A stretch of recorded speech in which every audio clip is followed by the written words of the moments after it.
Hi friends.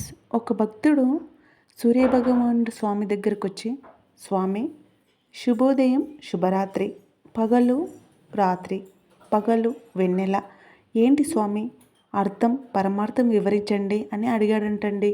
అప్పుడు స్వామి చాలా చక్కగా సమాధానం ఈ విధంగా చెప్పాడంట. మానవుడు శుభాన్ని కోరుకుంటాడు. తన దైనందిన జీవితంలో శుభం జరగాలని, లాభం కలగాలని ఆశిస్తాడు.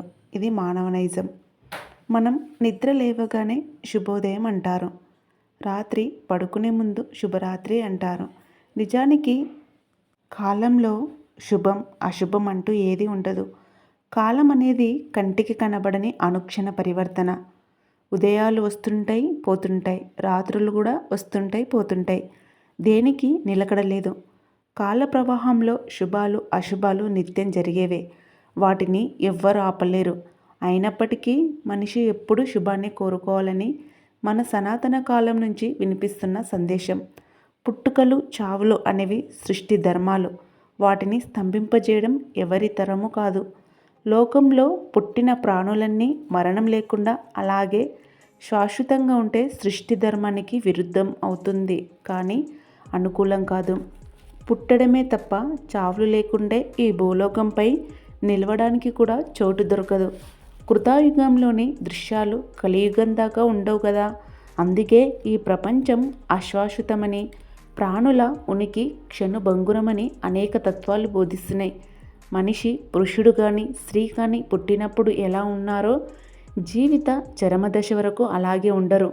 బాల్యం, కౌమారం, యవ్వనం, వార్ధక్యం అనే వివిధ దశలలో వివిధ రూపాలలో మానవ శరీరం పరిణామం చెందుతూనే ఉంటుంది. సృష్టి అంతా పరిణామశీలం అయ్యిందేనని శాస్త్రవేత్తలు సైతం నిరూపిస్తున్నారు. కాలం కూడా పరిణామశీలం. అనుక్షణం మార్పులతో అనూహ్యంగా సాగిపోతూనే ఉంటుంది. ఎండ వస్తుందనుకుంటే వాన పడుతుంది, వాన పడుతుందనుకుంటే ఎండ కాస్తుంది. ప్రకృతి పరిణామం అనూహ్యం. ఎప్పుడు వాన పడుతుందో, ఎప్పుడు ప్రాణం పోతుందో ఎవ్వరూ ముందుగా చెప్పగలరు అని ఆ భగవానుడు ఆ భక్తునికి వివరించాడంటండి.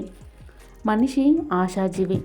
తన కళ్ళెదుటే విషమ పరిస్థితులు కనబడుతున్నా అవన్నీ శాశ్వతంగా ఉండవని, మళ్ళీ మంచి రోజులు వస్తాయని ఆశిస్తుంటాడు.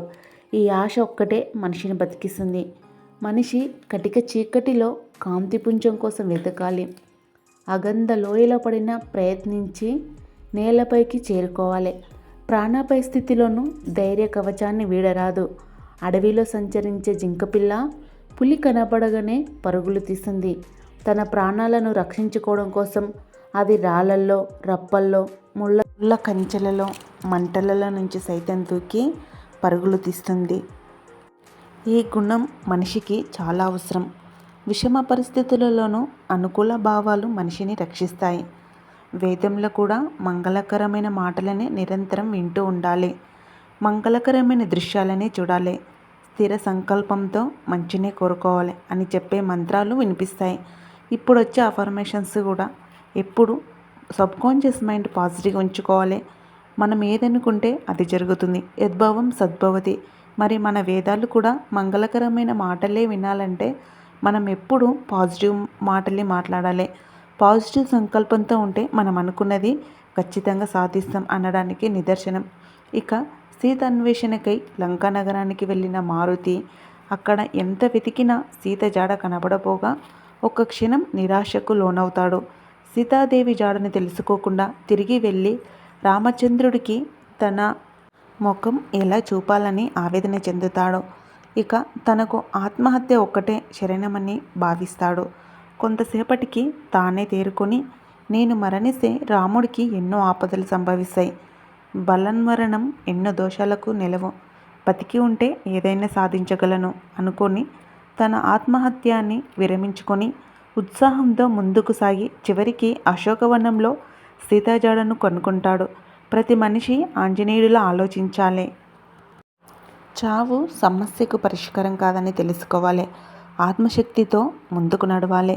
ఇప్పుడున్న జనరేషన్ వాళ్ళు మన పిల్లలు చాలా చక్కగా చదువుకోవాలని ఎప్పుడు స్టడీ అని వాళ్ళను ఎప్పుడు ఫోర్స్ చేయకుండా వాళ్ళకంటూ ఒక లైఫ్ వాళ్ళు మన కోసమే కాకుండా మనం వాళ్ళ కోసం అన్నట్టు మన విలువైన సమయాన్ని మన పిల్లలపై ప్రేమతోటి మన సనాతన ధర్మంలో ప్రతి సమస్యకు పరిష్కారం చూపే ఈ ప్రకృతి మాత మనకు తోడుగా ఎల్లవేళలా ఉంటుందని మన పిల్లలకు మనం నిరూపిస్తూ ఆ సూర్యభగవానుడి ఆశీస్సులు అందరికీ ఉండాలని మీ విలువైన సమయాన్ని కేటాయించి ఇంతవరకు చూసినందుకు మీకు ఆ భగవంతుని ఆశీస్సులు ఉండాలని కోరుకుంటున్నాము.